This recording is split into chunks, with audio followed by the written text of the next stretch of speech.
सब्र जो है लोगों का खत्म होता जा रहा है। आजाद भारत में आज भी जाति का अहंकार इतना बड़े पैमाने से है कि उसकी सजा उसको जान दे के भुगतनी पड़ी। जितनी चुस्ती मुझे रोकने में दिखा रहे हो, अगर इतने अपराध में दिखाओ तो शायद ठीक हो जाएगा। कि जो समाज हुक्मरान होता है ना, उसकी बहन बेटियों पर अत्याचार, क्या आज भी लोग हमें इंसान नहीं समझ पाए? क्या आज भी लोगों को लगता है कि जानवर है या इनका उत्पीड़न करना हमारा अधिकार है? जनता भी बदलाव चाहती है। जनता कहाँ बीजेपी को चाह रही है? किसी भी कीमत पे भारतीय जनता पार्टी को उत्तर प्रदेश में हम लोग रोकेंगे। यूपी चुनाव में क्या होगा? सरगर्मी तेज है। कोशिश हो रही है कि जो विपक्षी पार्टियां हैं वो एकजुट हों, एक साथ चुनाव लड़ें। बीएसपी का स्टैंड साफ है, वो अकेले लड़ेंगे। अखिलेश यादव ने कहा है कि वो छोटे दलों के साथ गठबंधन करेंगे। बीजेपी गठबंधन में है। एक बड़े प्लेयर के तौर पे उभरी है आज़ाद समाज पार्टी। चंद्रशेखर आज़ाद रावण क्या करेंगे? क्या है उनकी रणनीति? इसी मुद्दे पर हम बात करेंगे। साथ बात होगी कि काश एट्रोसिटी और तेज हो रहा है। चंद्रशेखर आज़ाद रावण की अपनी मजबूरी हो सकती है, लेकिन इस देश के जो बहुजन समाज है उसको उम्मीद है कि जहाँ भी घटना हो वहाँ चंद्रशेखर रावण को आना पड़ेगा। एक्सपेक्टेशन बहुत ज़्यादा है, तो क्या इसका भी दबाव है? चंद्रशेखर जी, बात चुनाव पर तो आएंगे ही। उम्मीदें बहुत है लोगों को, जहाँ अन्याय वहाँ रावण। और जब किसी पे भरोसा करता है तो लंबे समय तक करता है, फिर उसकी सारी गलतियों को, उसके सब चीज़ों को छोड़ देता है। और जब किसी को छोड़ता है, विश्वास किसी से तोड़ता है, तो बिल्कुल छोड़ देता है। परेशान है क्योंकि किसी की सरकार हो, कोई सा जिला हो, कोई प्रदेश हो, रोज़ हत्याएं हो रही हैं, रेप हो रहे हैं, घर जला दिए जा रहे हैं और तमाम तरह की सब जितनी भी एट्रोसिटियों की वो है इम्तहान। ये समझिए कि कहिए कि सब्र जो है लोगों का ख़त्म होता जा रहा है। घटनाएं पहले भी होती थी, लेकिन हम सोशल मीडिया है, लोगों के हाथ में फ़ोन है, जरा सी कोई घटना होती रिकॉर्ड कर लेते हैं, तो अब ज़्यादा घटना की जानकारी हो रही। तो मैं तो अभी पढ़ रहा था कि 6% केसों में सज़ा होती है, 94% केसों में सज़ा नहीं होती। तो लोगों का अपराध जो है, जो लोग करते हैं, जो इस सोच को बढ़ावा देते हैं, उनका मनोबल बढ़ा हुआ है। और फिर आप देखिए कि देश का सबसे बड़ा सूबा है यूपी, रोज़ घटनाएं होती हैं, अपराधियों को बचाती है पुलिस। मैं अभी अनीस कनौजिया के घर से लौटा हूँ, बकरे की तरह जो है एक इंसान को काट दिया। गलती ये थी कि उसने बस गोरखपुर वाली घटना के बारे में। गोरखपुर वाली में है, गलती ये थी कि सिर्फ उसने प्रेम विवाह किया। आज़ाद भारत में आज भी जाति का अहंकार इतना बड़े पैमाने से है कि उसकी सजा उसको जान दे के भुगतनी पड़ी। मेरी तरह नास्तिक भी नहीं था, आस्तिक था, और योगी जी को भी जो है श्रद्धेय मानता था। उसके बावजूद भी तमाम तरह से हिंदू बना रहा, लेकिन हत्या हुई। परिवार डर के साए में है, उनसे मिल गया, वो न्याय की उम्मीद चाहते हैं। उनकी खबर आई थी कि वो चाहते हैं कि चंद्रशेखर भाई आके उनकी आवाज़ को उठाएं। ये योगी जी का घर है जनपद। वहीं प्रियंका नाम की एक छोटी गुड़िया है शेड्यूल कास्ट की, उसकी परिवार के लोग कह रहे हैं कि उसकी हत्या हुई है। पुलिस कह रही है यूनिवर्सिटी में लाश मिली पेड़ से यूनिवर्सिटी वाली। उनका कहना है कि उसके सर पे चोट थी, उसकी घड़ी उसके पास नहीं थी, उसके कपड़े अस्त व्यस्त थे, उसकी चप्पल जो है फुटवेयर बहुत दूर दूर पड़ी हुई थी। और वो उनका कहना है कि वो बच्ची खुश थी, एक दिन पहले कंपटीशन जीती थी। उनकी भी अपनी जो है परिवार का अपना दुख है, परिवार को दबाया जा रहा है। जो लोग उनकी मदद करने के लिए लगे हुए हैं उनको पुलिस टारगेट कर रही है। मैं खुद गया था, मुझे रोकने का प्रयास हुआ, तो मैंने कहा कि आप अपराध क्यों नहीं रोकते हो? जितनी चुस्ती मुझे रोकने में दिखा रहे हो, अगर इतने अपराध में दिखाओ तो शायद ठीक हो जाएगा। मेरा वही सवाल था कि योगी मॉडल देख के आया हूँ, दलितों मैं का दमन चरम पे। रोज मैं आपका ट्वीट देखता हूँ, जी। और चुनाव की बात मैं करूँगा, लेकिन मैं समाज की जब नब्ज पकड़ता हूँ, जब मैं लोगों से मिलता हूँ, सब चाहते हैं कि जहाँ चाहे दिल्ली कैंट हो या भारत के किसी भी हिस्से में हो, कि चंद्रशेखर पहुँचे। और आपने ये रास्ता खुद चुना है, तो बहुत दबाव है और पहुँचने की आपकी कोशिश भी रहती है। इसको लेकर क्या रोड मैप है आपके पास? क्योंकि लोगों को लगता है कि चंद्रशेखर आएंगे तभी हमें न्याय मिलेगा।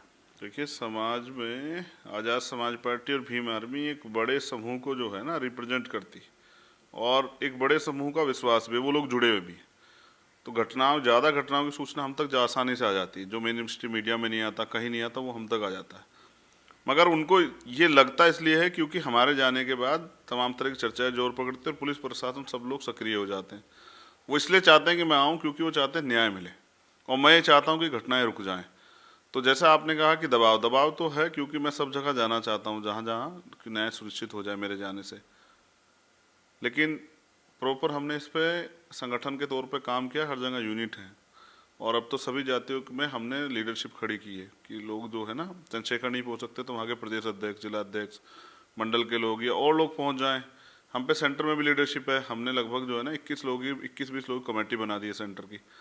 तो जहां हम नहीं पहुंच पा रहे वहां और लोग पहुंच रहे हैं, लेकिन पहुंच तो रहे हैं। दबाव है क्योंकि उन लोगों के दुख पूछना, उनके साथ खड़े होना, उनको न्याय देना, यही तो राजनीति है।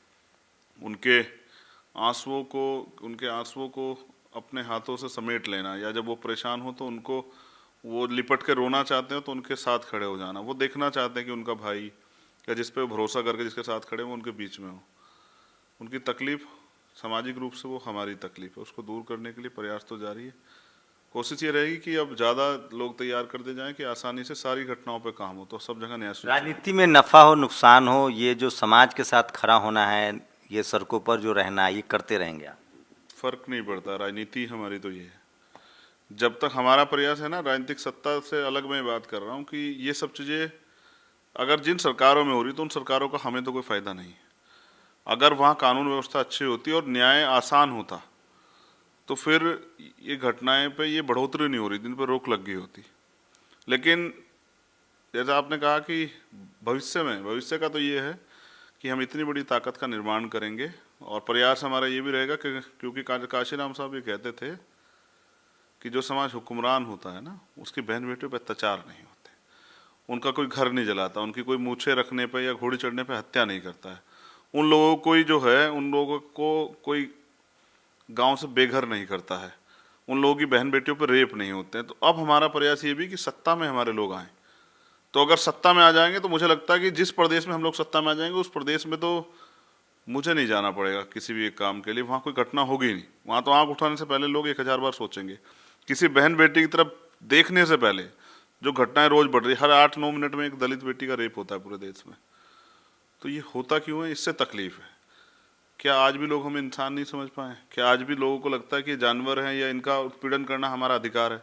इस सोच के खिलाफ भी सत्ता एक बड़ा माध्यम है। बाबा साहब अम्बेडकर ने कहा पॉलिटिक्स द मास्टर की, वो सत्ता की चाबी हमारे लोगों के पास आनी चाहिए। कैसे आएगी यूपी की सत्ता की चाबी? आपके पास क्या प्लानिंग है? आएगी, ज़्यादा चिल्लाने की बजाय धरातल पे हम लोग काम कर रहे हैं। हम पे इतने संसाधन तो नहीं कि रोज़ हमें मेन स्ट्रीम मीडिया दिखाता रहे। अब तो मेन स्ट्रीम मीडिया की, क्योंकि हम एक पार्टी हैं तो मजबूरी हो गया है। और मेरा एक प्रयास है कि उत्तर प्रदेश में एक गठबंधन बने, एक बड़ा गठबंधन जिसमें बहुजन समाज के लोग अपना हित देखें, जिसमें उनके मुद्दों पे एक बात हो। जैसे मैं बहुत सारे अधिकारी कर्मचारियों से मिलता हूँ, उनसे कहता हूँ कि आपके पास क्या आइडिया आज, तो उनके मामले जैसे प्रमोशन और रिजर्वेशन का, वो चाहते हैं इस पे काम हो। जैसे नौजवानों के मामले, उनको रोजगार मिले। आम आदमी के पास जाता हूँ तो वो महंगाई से परेशान है, और लोगों के पास जाता हूँ तमाम तरह से एट्रोसिटी और सब चीज़ें। तो सब लोगों के लिए कॉमन मिनिमम प्रोग्राम बन के वो उसमें भागीदारी हो। मुझे लगता है कि अगर हमारे लोग नहीं होंगे तो हमारे उस पर तो बात ही नहीं होगी। क्योंकि जो लोग अभी हैं, देखो SC/ST का जो रिप्रेजेंटेशन है उसमें तो लोग हैं, वो भी कुर्सियों पे हैं, तमाम तरह के दल से आए हुए हैं, लेकिन वो अपनी पार्टियों के प्रति समर्पित है। अब हमें उन लोगों की जरूरत है, जैसे बाबा साहब अम्बेडकर कहते थे, दलितों की स्वतंत्र राजनीति, जिसमें उनके मुद्दों पे काम हो और बात, और ये डर ना हो कि कोई पार्टी उनको निकाल देगी, तो ठोस होके कार्रवाई हो। तो मेरे पास ये प्लान है कि हम प्रयास कर रहे हैं कि 403 जिलों विधानसभाओं पे अभी हमने साइकिल यात्रा निकाली थी, बहुजन साइकिल यात्रा, काशीराम साहब से सीख लेके कि सस्ते संसाधनों पे अपनी राजनीतिक व्यवस्था को तैयार करना है। अब वहाँ संगठन का काम हो रहा है। क्योंकि मैं बिल्कुल स्पष्ट कहता हूँ, तो सच ये है, लोग बड़ी बड़ी बातें करते हैं, 62% कमेटी पूरी हो गई है, बूथ कमेटियाँ। अब तो ये 3 तारीख 4 तारीख तक की रिपोर्ट थी, अब तो मुझे लग रहा है और बढ़ोतरी हुई होगी। मतलब मान ले कि अगर कुछ लोग अटकल लगा रहे हैं कि बीएसपी में आपकी वापसी हो सकती है या बीएसपी आपके साथ मर्ज हो सकती है, आपको बड़ी जिम्मेदारी दी जा सकती है, इस तरह की बातें अखबारों में छप रहे हैं, तमाम वेबसाइट पर छप रहे हैं। मुझसे तो किसी ने कभी कोई बात नहीं की है, ना ही मुझसे बात करने का मैंने तो कई बार प्रयास किया, मैंने लेटर भी लिखे, मैंने अभी भी बीच में भी मैंने कुछ लोगों से बात की थी। यूनिट का भी ये प्रयास था, हम सब लोगों का कहना था कि वो हम लोग अलग लड़ें, मगर मेरी ही सोच थी कि काशीराम साहब ने एक आंदोलन खड़ा किया था, उस आंदोलन वो, अब तो खैर मैं उस पर क्या बात करूं, लेकिन मुझे तकलीफ है कि जिस आंदोलन को हमारे लाखों लोगों ने अपने खून पसीने से सींचा, आज वो वो जड़ इतनी कमज़ोर हो गई है कि वो सत्ता में आने के लिए उन्होंने विचारधारा से समझौता कर लिया। आज उनके ऊपर वो लोग हावी हो गए, इन्हीं लोगों के चंगुल से तो निकाल के लाए थे माननीय काशीराम साहब।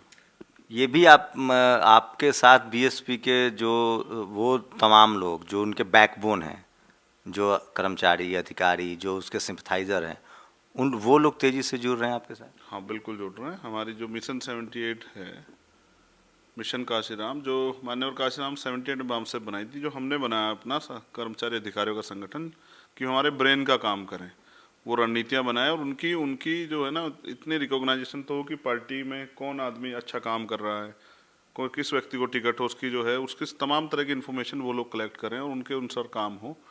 तो वो लोग तमाम लोग जुड़ रहे हैं। बस वो विकल्प के तलाश में थे। उनको लगता था कि कोई फिर बुनियादी रूप से सिद्धांतिक रूप से उस एजेंडे को, उस मूवमेंट को लेके चले, 85% बहुजन समाज को वापस इकट्ठा करने का प्रयास करें। क्योंकि अगर हम अपने समाज को कैडराइज नहीं करेंगे तो चुनाव के समय जो अब ये खेल चल रहा है ना, तमाम तरह सम्मेलन, ये सब जीरो हो जाएंगे।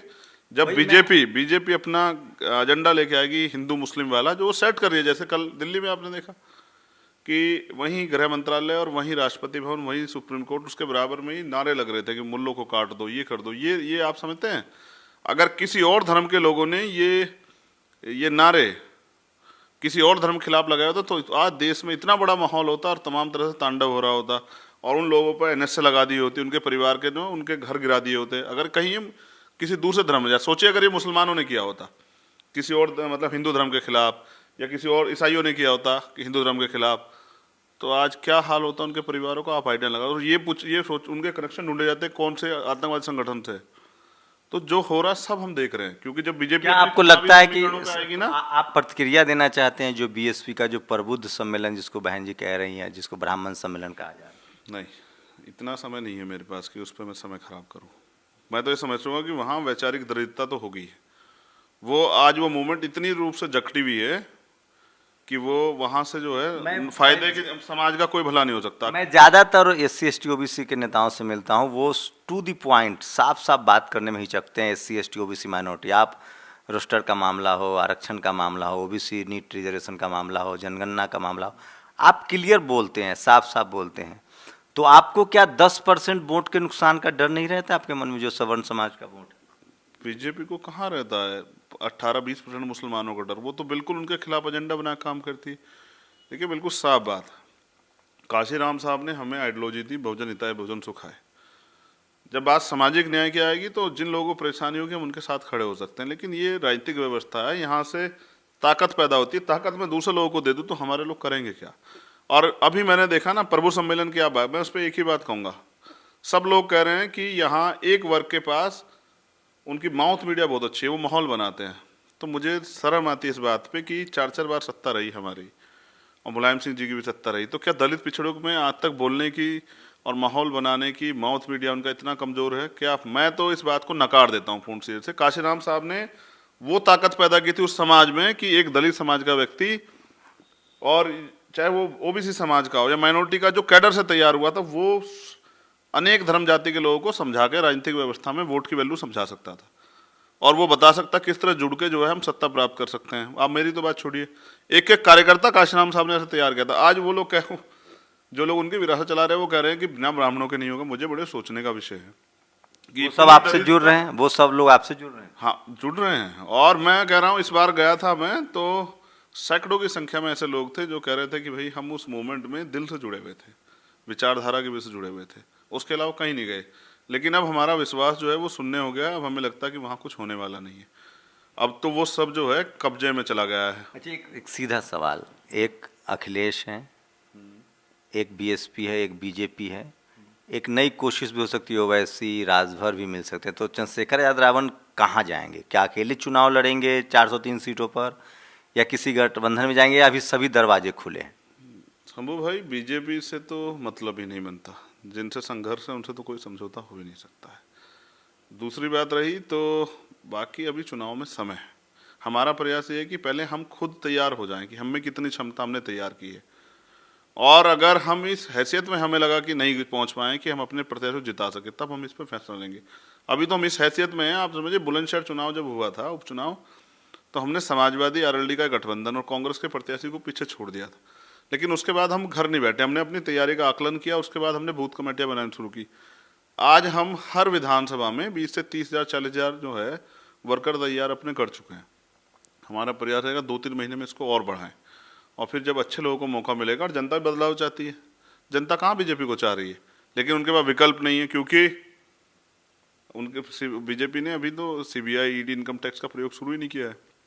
अभी ध्रुवीकरण और जो सत्ता का जो प्रेशर है वो तो शुरू ही नहीं किया। जब ये होगा तो आप देखना सुर बदल जाएंगे, लोगों के भाषण बदल जाएंगे, लोगों के जो है ना विचार बदल जाएंगे, उनके कहे से कुछ गठबंधन होंगे, आप देख लेना। यहाँ मुझे पूरा भरोसा है कि बीजेपी जब अपनी स्ट्रेंथ लगाएगी, सीबीआई ईडी इनकम टैक्स का प्रयोग करेगी, तो आप देखना अपने आप ही ऑटोमेटिक कुछ गठबंधन हो जाएंगे, कुछ लोग के सुर बदल जाएंगे। मैं समझता हूँ किसी भी कीमत पे भारतीय जनता पार्टी को उत्तर प्रदेश में हम लोग रोकेंगे। हमारा प्रयास रहेगा, हमारा प्रयास कुर्सी नहीं है, हमें चिंता है उत्तर प्रदेश में रहने वाले बहुजन समाज की, दलितों की, पिछड़ों की, मुसलमानों की, आदिवासियों की, जो अन्य धार्मिक अल्पसंख्यक, उन सब लोग, सिख, जैन, वो जो लोग परेशान, किसानों की। मैं जिस क्षेत्र से आता हूँ वहीं तो सबसे उत्तर प्रदेश की ज़्यादा किसानी है। हमें उन सब लोगों की चिंता है, उनकी चिंता को हम अपनी राजनीति समझते हैं। 5 साल उनको मरने के लिए नहीं। सवाल है कि आप एक ताकत हैं, पूरे देश में बहुजन समाज के लोग आपको पसंद करते हैं। सवाल यह है कि क्या अखिलेश के साथ जा सकते हैं? मैंने क्या कहा है, जो हमारे मुद्दे हैं, देखिए राजनीति, बीजेपी ने अब सत्ता बनाई पिछली बार, उन्होंने 2-2 डिप्टी चीफ मिनिस्टर बनाए, देखा आपने, उन्होंने चीफ मिनिस्टर भी बनाया, और उसके अलावा उन्होंने सेंटर में तमाम लोगों को भागीदारियाँ दी, और अभी उन्होंने 27 मिनिस्टर बनाए, अभी 7 तो ओबीसी के बनाए। वो समझते हैं वोट की वैल्यू को, हर समाज को कैसे जोड़ के चलना है। तो लोगों को थोड़ा सा ना अपनी सोच को थोड़ा सा बढ़ाना पड़ेगा, उनको याद करना पड़ेगा कि उन्होंने पिछले 5 साल 4.5 साल कैसे गुजारे हैं। तो उनको दलितों को प्रतिनिधित्व देना पड़ेगा। मैं तो चाहता हूँ ना, अगर गठबंधन बने तो उसमें अगर कोई पिछड़े वर्ग का मुख्यमंत्री बने तो दलित उसमें उप मुख्यमंत्री बने, कोई मुस्लिम उसमें उप मुख्यमंत्री बने, कोई उसमें जो है ना जो सिख या जैन पारसी बौद्ध उसमें उसको उप मुख्यमंत्री बनाया जाए। तो क्या दिक्कत है बनाने में? उनको जो है ना उनके जो कॉमन मिनिमम प्रोग्राम जो मुद्दे हैं उन पे जो है बैठ के तयशुदा हो जाए। हम तो प्रयास करेंगे कि बने, अगर नहीं बनेगा तो फिर पार्टी जो तय करेगी हम उसके साथ खड़े रहेंगे। देखिए चुनाव में क्या होगा, एक बात तो तय है कि आज़ाद समाज पार्टी चंद्रशेखर रावण को अब आप पूरे देश में इग्नोर नहीं कर सकते हैं, आपको उनको उनके साथ लेना पड़ेगा। लेकिन सबसे जो बड़ा मुझे लगता है, जो मेरी रीडिंग है, कि इस देश का तमाम SC ST OBC माइनॉरिटी के लोग जो कहीं ना कहीं जातिवाद, मनुवाद, ब्राह्मणवाद, किसी भी तरह के शोषण के शिकार हैं, उनके लिए एक भरोसे के प्रतीक है चंद्रशेखर। लोगों को लगता है कि वो आएंगे, हमारे साथ कोई अन्याय होगा तो चंद्रशेखर आएंगे। मुझसे रोज़ कम से कम दर्जनों लोग फ़ोन करते हैं, सैकड़ों लोग फ़ोन करते हैं, कहते हैं कि एक बार उनसे बात करा दीजिए। काश मैं इनके रिच में होता या मेरी हमेशा बात होती तो मैं ज़रूर करवाता। एक अत्याचार अन्याय के खिलाफ भरोसे के प्रतीक है चंद्रशेखर रावण। लोगों को उम्मीद है कि वो आए, और मैं चाहता हूँ कि जिस तरह से सामाजिक रूप से ये सफल हुए हैं, राजनीतिक रूप से क्या होगा यूपी चुनाव तय करेगा। लेकिन चंद्रशेखर रावण से जब आप बातचीत करेंगे तो लगता है कि वो एक बीजेपी के खिलाफ एक गठबंधन चाहते हैं, जो मजबूत गठबंधन हो और जिसमें उनकी सम्मानजनक भागीदारी हो। आप लोग सहमत हैं, असहमत हैं इनकी बातों से? अपनी प्रतिक्रिया जरूर दीजिएगा। कैमरामैन आशीष के साथ शंभू कुमार सिंह, नेशनल दस्तक, दिल्ली। नेशनल दस्तक की आपसे गुजारिश है कि अगर इसको बचाना चाहते हैं तो नेशनल दस्तक को सब्सक्राइब करने के लिए रेड कलर के सब्सक्राइब बटन को दबाएं, फिर बेल आइकन की घंटी दबाएं। नेशनल दस्तक को बचाने के लिए बहुत जरूरी है कि हर खबर को शेयर करें, लाइक करें, कमेंट जरूर करें।